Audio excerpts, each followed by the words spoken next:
Welcome to my channel Suma kitchen. ಇವತ್ತಿನ recipe ಬಂದು ಅವರೆಕಾಯಿ ಸಾಂಬಾರು ಮಾಡೋದು ಹೇಗೆ ಅಂತ ಹೇಳ್ಕೊಡ್ತಾ ಇದ್ದೀನಿ. ಅದಕ್ಕೆ ಬೇಕಾಗಿರುವಂಥ ಪದಾರ್ಥ ಅವರೆಕಾಯಿ, ತೆಂಗಿನಕಾಯಿ, ಬೆಳ್ಳುಳ್ಳಿ, ಈರುಳ್ಳಿ, ಟೊಮೆಟೊ. ಮೊದಲಿಗೆ ಮಾಡುವ ವಿಧಾನ. ಮೊದಲಿಗೆ ಇಲ್ಲಿ ನಾನು ಅವರೆಕಾಯಿನ ತೊಗೊಂಡಿದ್ದೀನಿ. ಅವರೆಕಾಯಿಗೆ ಸ್ವಲ್ಪ ನೀರು ಹಾಕಿ ಕುಕ್ಕರಲ್ಲಿ ಹಾಕಿದ್ದೀನಿ.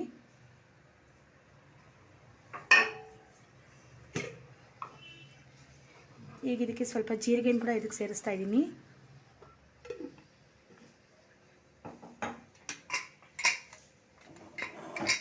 ಈಗ ನಾನಿಲ್ಲಿ ಕುಕ್ಕರ್ ಲಿಡ್ನ ಕ್ಲೋಸ್ ಮಾಡ್ಕೊತಾ ಇದ್ದೀನಿ. ಇದು ಒಂದು ವಿಷಿಲ್ ಬರೋವರೆಗೂ ಕೂಗಿಸ್ಕೋಬೇಕು. ಈಗ ವಿಷಿಲ್ ಬರೋಷ್ಟೊತ್ತಿಗೆ ಇಲ್ಲಿ ನಾವು ಮಸಾಲ ರೆಡಿ ಮಾಡ್ಕೊಳ್ಳೋಣ. ನಾನು ಮತ್ತೊಂದು ಕಡೆ ಪ್ಯಾನ್ ತೊಗೊಂಡಿದ್ದೀನಿ. ಅದಕ್ಕೆ ಟೊಮೆಟೊ,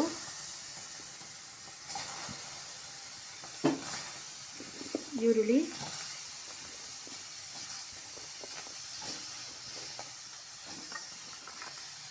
ಬೆಳ್ಳುಳ್ಳಿ,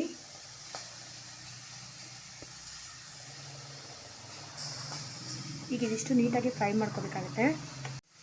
ಈಗ ಇದು ನೀಟಾಗಿ ಫ್ರೈ ಮಾಡ್ಕೋಬೇಕು. ನಾನಿಲ್ಲಿ ಈರುಳ್ಳಿ, ಬೆಳ್ಳುಳ್ಳಿ, ಟೊಮೆಟೊ ಹಾಕ್ಕೊಂಡಿದ್ದೀನಿ ಪ್ಯಾನ್ಗೆ.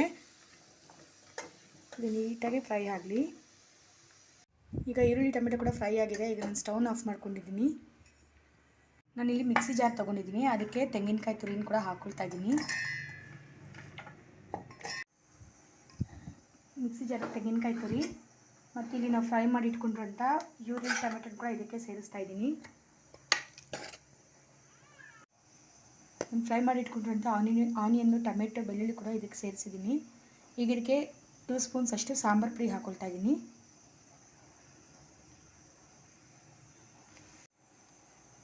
ಒಂದು ಸ್ಪೂನ್ ಉಪ್ಪು,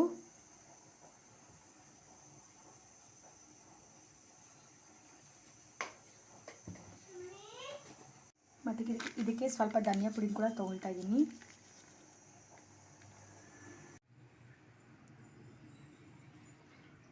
ಮತ್ತು ಇಲ್ಲಿ ಒಂದು ಸ್ವಲ್ಪ ಹುಣಸೆಹಣ್ಣು ಕೂಡ ಸೇರಿಸ್ಕೊಳ್ತಾ ಇದ್ದೀನಿ.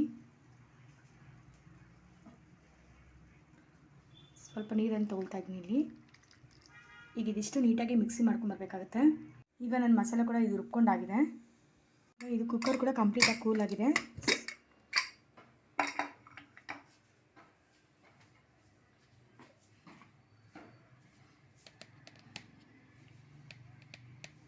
ನನಗೆ ಇದಕ್ಕೆ ಸ್ವಲ್ಪ ಅರಿಶಿನ ಪುಡಿ ಸೇರಿಸ್ತಾ ಇದ್ದೀನಿ.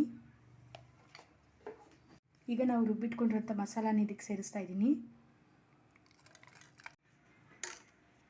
ರುಬ್ಬಿರೋ ಮಸಾಲಾನ ಇದಕ್ಕೆ ಸೇರಿಸಿದ್ದೀನಿ. ಈ ರೀತಿ ನೀಟಾಗಿ ಒಂದ್ಸಲ ಮಿಕ್ಸ್ ಮಾಡ್ಕೊಳ್ಳೋಣ.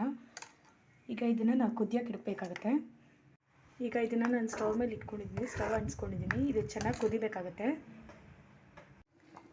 ಈಗ ಇದು ಸಾಂಬಾರು ಕೂಡ ಚೆನ್ನಾಗಿ ಕುದೀತಾ ಇದೆ. ಇವಾಗ ನಾನು ಇದು ಲಾಸ್ಟ್ ಸ್ಟೆಪ್ಪಲ್ಲಿ ಕೊತ್ತಂಬರಿ ಸ್ವಲ್ಪ ಹಾಕ್ಕೊಳ್ತಾ ಇದ್ದೀನಿ.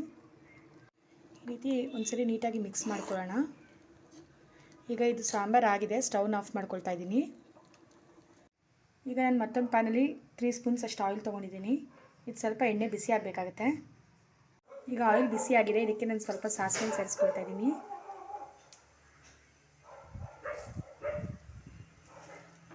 ಮತ್ತು ಕರಿಬೇವಿನ ಸೊಪ್ಪು, 2 ಒಣಮೆಣಸಿನ್ಕಾಯಿ, ಇಂಗು ಸ್ವಲ್ಪ. ಈಗ ನಾವು ಮಾಡ್ಕೊಂಡಿರೋಂಥ ಒಗ್ಗರಣೆನ ಇದಕ್ಕೆ ಸೇರಿಸ್ತಾ ಇದ್ದೀನಿ. ಈಗ ಒಗ್ಗರಣೆ ಇದಕ್ಕೆ ಮಿಕ್ಸ್ ಮಾಡಿದ ನಂತರ ಈ ರೀತಿ ನೀಟಾಗಿ ಒಂದ್ಸಲ ಮಿಕ್ಸ್ ಮಾಡ್ಕೊಳ್ತಾ ಇದ್ದೀನಿ. ಈಗ ಬಿಸಿ ಬಿಸಿಯಾಗಿ ಅವರೆಕಾಯಿ ಸಾಂಬಾರು ಕೂಡ ರೆಡಿಯಾಗಿದೆ.